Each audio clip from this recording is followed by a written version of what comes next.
सिर्फ डायग्राम और ग्राफ के लिए इस्तेमाल कर सकते हैं। कोई वर्किंग आपने उसके अलावा पेंसिल से की है, नॉट एक्सेप्टेबल। आंसर लिखना है, do not use erasable pen, ink pen आप यूज नहीं कर सकते, ठीक है। वो इंक पेन वाला बच्चा भी नहीं आ जाए, है ना। बार कोड पे नहीं लिखना, साइंटिफिक कैलकुलेटर यूज कर सकते हैं, P4 है ना, तो कैलकुलेटर यूज कर सकते हैं। ट्रेसिंग पेपर भी आप यूज कर सकते हैं, ये बात बहुत इंपॉर्टेंट है, ये आपने याद रखनी है, अच्छा। क्योंकि आगे जाके एक चैप्टर हम पढ़ेंगे, वो उसमें ट्रेसिंग पेपर के साथ भी काम हो सकता है और ट्रेसिंग पेपर के बगैर भी हो सकता है। ट्रेसिंग पेपर के साथ करना ज्यादा आसान है, तो आप घर से ट्रेसिंग पेपर लेके जा सकते हैं। ट्रेसिंग पेपर समझ देने क्या होता है। मैथ्स के पेपर में आप ट्रेसिंग पेपर लेके जा सकते हैं, वो ट्रांसपेरेंट सा पेपर होता है। उससे वो क्वेश्चन, वो हर पेपर में 4 से 5 नंबर का क्वेश्चन आता है, उससे करते हैं तो कंफर्म आंसर आते हैं, करेक्ट होता है, कोई प्रॉब्लम नहीं होती, ठीक है। उसको जब हम समझाना होगा, जब वो टॉपिक में समझाऊंगा, तो शायद वो कैमरा पे क्लास सामने बोर्ड पे समझाने के लिए तरीका तैयार करना पड़ेगा, ठीक है। या यहाँ पे कैमरा रख के यहाँ मैं करूंगा और will find a way out. You must show all your necessary, ये देखें आपको वर्किंग, आप देख रहे होंगे जब मैं क्वेश्चंस वर्कशीट्स वगैरह सॉल्व करता हूँ तो मेंटल मैथ्स का इस्तेमाल ज्यादा करता हूँ, लेकिन कल जब मैं आपके सामने P2 सॉल्व कर रहा था, बहुत सारे ऐसे स्टेप्स मैं लिख रहा था जो मैं आम रूटीन में नहीं लिखता हूँ। क्यों? क्योंकि वर्किंग के मार्क्स इसके अंदर हैं। यू विल नेवर नो, आप अभी इतने बड़े नहीं हुए या इतनी आपकी मैथ्स की प्रैक्टिस नहीं हुई कि आपको पता लगे कौन सा स्टेप जो है वो असेंशियल स्टेप है, तो आपको सारे ही करने हैं, ठीक है। अच्छा जी, उसके बाद give non exact numerical answers correct to. जब भी आपने कोई आंसर देना है जो आपका एग्जैक्ट आंसर नहीं है, जैसे क्वाड्रेटिक इक्वेशन में हम एक्स की वैल्यूज दो निकालते हैं क्वाड्रेटिक फॉर्मूला से, तो एग्जैक्ट वैल्यू नहीं निकल पाती, वो non recurring, non terminating decimal आता है। तो उन्होंने कहा या तो 3 सिग्निफिकेंट फिगर्स होनी चाहिए आपके आंसर में, बहुत इंपॉर्टेंट बात है, या फिर एक डेसिमल प्लेस होना चाहिए, वो भी किसके लिए, जब आप एंगल्स का काम कर रहे हैं। किसका काम कर रहे हैं? एंगल्स आप एक डेसिमल प्लेस तक दे सकते हैं। दूसरी वैल्यूज आपने 3 सिग्निफिकेंट फिगर्स तक देनी है, नॉट 3 डेसिमल प्लेसेस, 3। आपने to be on the safer side हमेशा 3 डेसिमल प्लेस तक चले जाया करना, ठीक है। तो ये 3 सिग्निफिकेंट फिगर्स वाली बात उसने क्यों लिखी है? क्योंकि हो सकता है जीरो सर पॉइंट जीरो ये वन टू आपने थ्री आंसर हो, ठीक है। आगे ये चलते आप हैं। ये नया पाई के लिए वो कहता है या तो कैलकुलेटर से पाई का बटन ही दबाएं, आप क्या करें, पाई का बटन दबाएं, या फिर आप ये 3.142 यूज करें। क्या यूज करें? 3 सर अब आ जाते हैं इसमें। यार आपकी आवाज कट रही, मुझे समझ नहीं आ रही, आप टेक्स्ट कर दो। पहले मैं P4 के पेपर्स पकड़ा देता हूँ आप लोगों को। अच्छा, रिकॉर्डिंग हो ही नहीं रही इतनी देर से, कोई बात नहीं। Are we doing worksheets? वो मैंने पहले पूछा था, अब मुझे पता चल गया कि हम वर्कशीट नहीं कर रहे, टेस्ट कर। ठीक है, 2 1 मिनट अब वक्फा करना पड़ेगा जी, ताकि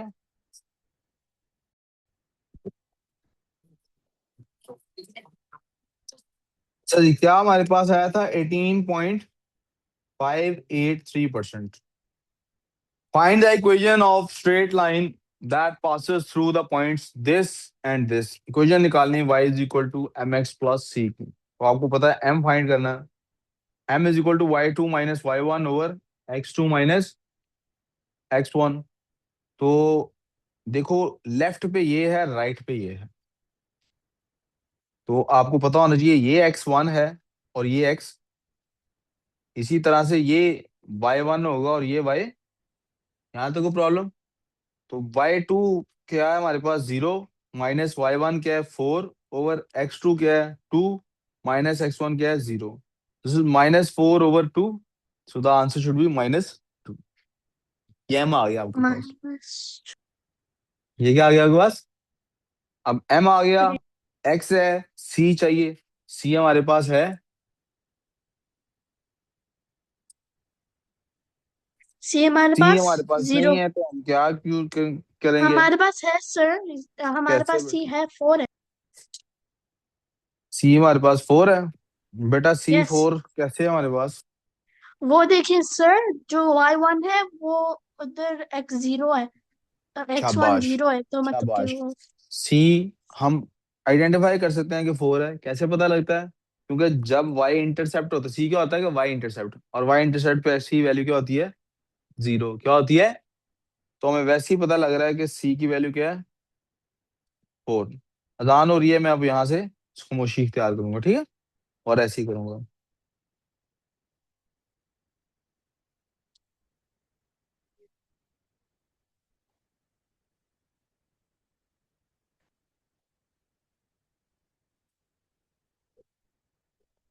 कोई भी आंसर इनमें से ठीक लिखा जा सकता है।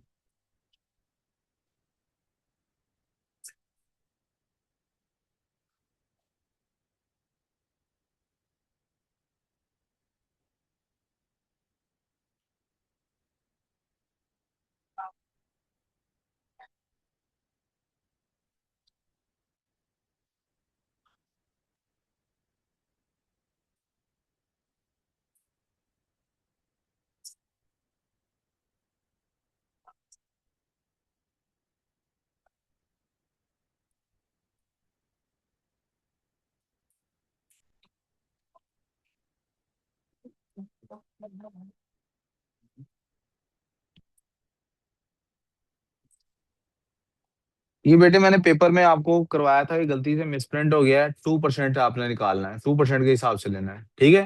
2% से लिया है सबने, 10 कहा था।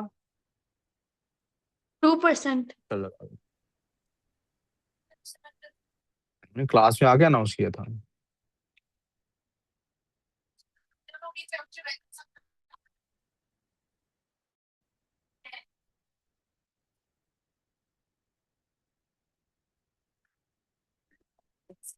चलें, जो रेट आपने लिया होगा हम उसी हिसाब से चेक कर लेंगे इसको, ठीक है? मैंने ज्यादातर बच्चों को 10% कहा था, वही ले रहा हूँ। अजान हो रही, सर चुप मुझे रहे, मैं भी आपने कोशिश कर रहा हूँ मुझे कम से कहा कम बोलूँ। था 2%। चले, आपका 2% से चेक हो जाएगा, चुप।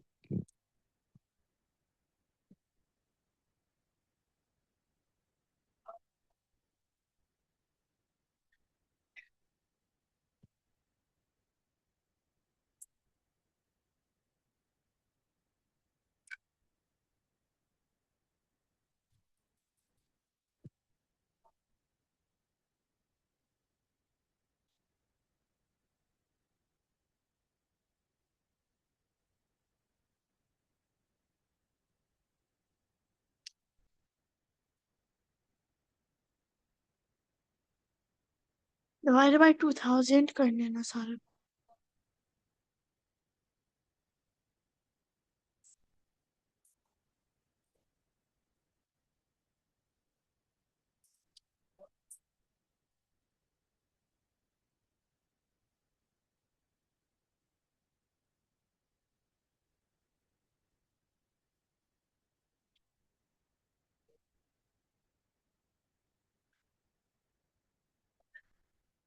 You already wrote that, sir.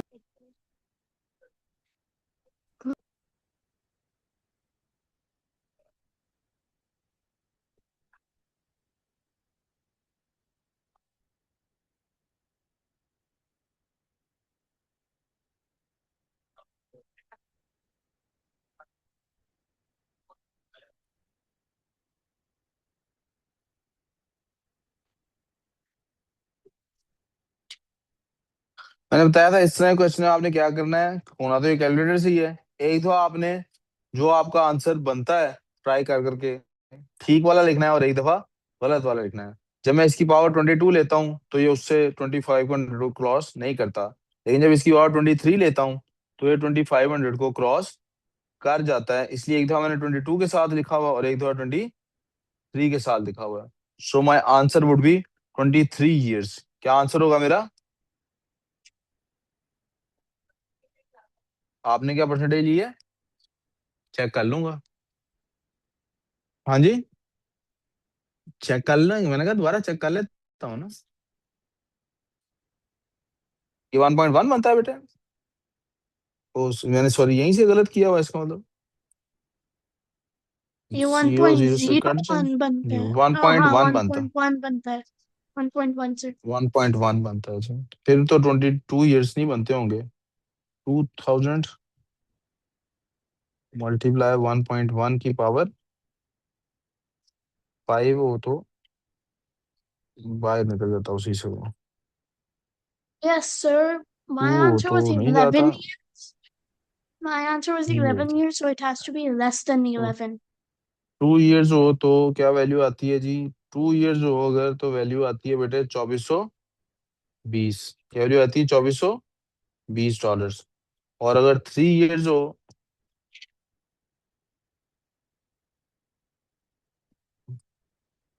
अगर ये बेटे हो 3 ईयर्स तो ये 2662 वैल्यू बनती है, 2662।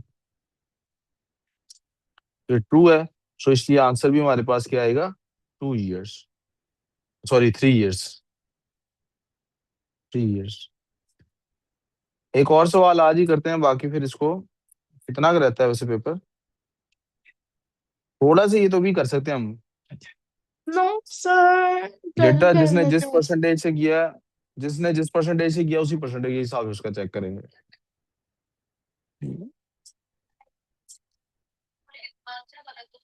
उस हिसाब से मिलेंगे number. Alan invests $5,000 at a rate of R% per year compound interest. At the end of 15 years, the value of investment is 7566. Find the value of R. बेटा आसान है, formula F is equal to P into 1 + R/100। बेटे काम पे तवज्जो please. Number of years, final value कह रहा है 7566 बनी है, प्रिंसिपल वैल्यू कह रहा है 5000 थी, 1 + R हमने फाइंड करना है, तो इट्स R/100, और नंबर ऑफ ईयर्स उसने कहा है 15 है। बेटे सबसे पहले तो 5000 उधर जाके डिवाइड हो जाएगा, दोनों साइड्स को 5000 से डिवाइड कर देते हैं। मेरे पास क्या बन जाता है, this is 7566/5000 is equal to 1 + R/100, और उसकी पावर है 15। अब दोनों साइड्स का रूट लेंगे रेज टू 15, तो ताकि मेरे पास ये वाली साइड ओपन हो जाए। तो मेरे पास रूट लेने के लिए मैं कैलकुलेटर पे लिख रहा हूँ, रूट पे बटन होता ही है, 15 का भी रूट लिया जा सकता है, और ऊपर है 7566, नीचे है जी 5000। ये एक ही गो में कैलकुलेटर में निकाली जा सकती है लेफ्ट हैंड वाली वैल्यू, ये वैल्यू बनती है 1.028 इज इक्वल्स टू, उधर बनता अप्रोक्सीमेटली। है 1 + ये सिर्फ 100 के ऊपर है, R/100, तो दिस इज 1 + R/100, और ऊपर से हम आजाद हो चुके हैं। अब 1 को इधर लाके माइनस कर देते हैं, तो जब 1 को इधर लाके माइनस कर देते हैं तो हमारे पास बचता है 0.028 इज इक्वल्स टू R/100। 100 उधर चला जाता है, जब मल्टीप्लाई हो जाता है तो हमारे पास आंसर आता है 2.8। या इसको क्या लिखना चाहिए मुझे, जब इसको मैं मल्टीप्लाई बाय 100 करता हूँ ओरिजिनल वैल्यू को थी, तो मुझे वैल्यू आंसर लेनी चाहिए, थ्री सिग्निफिकेंट फेज में 2.79 मुझे लिख लेना चाहिए। जी बेटा। Sir, they said not to write it in A, three significant, but rather one decimal place. बेटे आप गलत कह रही हैं, वो एंगल के लिए थी सिर्फ बात। हाँ जी बोलो। पहले मल्टीप्लाई किया है फिर माइनस किया है, मुझे समझ नहीं आई दोनों साइड्स को। तो 1, तो यहाँ भी तो 100 बन जाना, फिर ये 1 तो रहा ही नहीं, ये 100 इधर से उधर कैसे जा सकता, तो इस 1 से नहीं होना ये मल्टीप्लाई, यानी यहाँ इससे 100 मल्टीप्लाई हो जाना, इससे भी हो जाना 100 मल्टीप्लाई, ताकि ये 100 कट जाए, इस 1 से नहीं होना, तो गलत किया है ना आपने। मैं यही तो बता रहा हूँ, ऐसा हो ही नहीं सकता। हर जैसी आपने क्वेश्चन की मुझे बताया ना, आपने अटेम्प्ट किया है, उनको चाहिए था पेपर ही फाड़ के फेंक देते हैं। हाँ ठीक, अभी मैं अगला सवाल कर लूँ। अच्छा अगला सवाल कर लेना आप। मानना ना गलती अपनी, ताकि कहीं पढ़ाई ना इंप्रूव हो जाए। जी जी। मैथ्स सर, ये क्वेश्चन करके नमाज पढ़ने चलते हैं। The mass of a radioactive substance decays exponentially at rate of 10% per day। Initial mass उसका ये है, find the number of days जिससे ये मास << 1 ग्राम हो जाएगा। वही पीछे की तरह का क्वेश्चन है, final value is equal to principal value into, अब डिके हो रहा है, अब क्या हो रहा है, 1 - R/100 और ये number of cycles. Final value हमने क्या लेनी है, 1 से कम, it should be less than, ठीक है ना, it should be less than 1। Principal value क्या है, 20 ग्राम्स, ठीक है। अंदर क्या है, 1 माइनस रेट क्या है हमारे पास, 10% पर डे, 10/100, और नंबर ऑफ ईयर्स हमने फाइंड करना है। This is 1 is greater than 20 into 1 minus 0.1, और ऊपर n, this is 1 is greater than 20 into 0.9 की पावर एन। चेक करते हैं कि 20 को जब हम मल्टीप्लाई करें 0.9 की पावर, कितनी पावर के साथ कि वो 1 से कम आता। मैं इसकी पावर पहले रखने लगा हूँ 10, जब मैं 10 रखता हूँ तो वो 1 से अभी बहुत ऊपर है।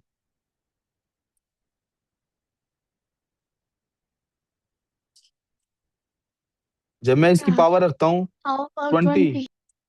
तो भी ये 2.4 आ रहा है। जब मैं इसकी पावर रखता हूँ 30, तो ये 1 से नीचे आ गया। अब मैं इसकी पावर लेके जाने लगा हूँ 25 पे।